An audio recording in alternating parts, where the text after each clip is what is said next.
Mabuhay! Welcome to Singapore!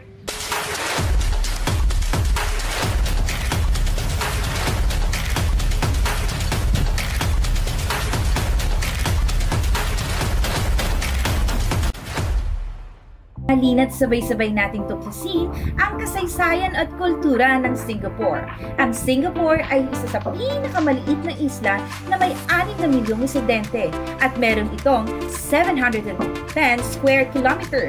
Maliit ang kalupaan at walang natural resources, gaya ng oil o gas tulad ng ibang mayayamang bansa.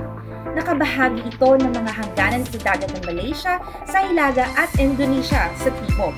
Ito ang pinakamodernong lungsod sa Timog Silangang Asya sa loob ng isang siglo kung saan pinaghalong impluwensya ng Asya at Europeo. Ngunit sa kabila nito, bakit napakayaman ng Singapore?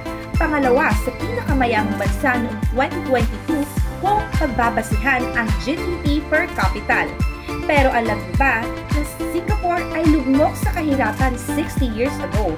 Marami ang walang trabaho, walang bahay at nagutuman. Taon 1890 nung dumating ang British colony sa Singapore. Kahit wala itong natural resources, ang bansa, meron naman itong mahalagang asset, ang kanyang lokasyon. Sentro ng ruta ng kalakalan na nagpokonekta sa Asya at Europa.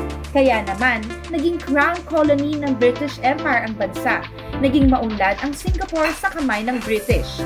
Ngunit nasakop ito ng mga Hapon noong World War II at nabawi naman muli pagkatapos binomba ng Amerika ang Hiroshima at Nagasaki.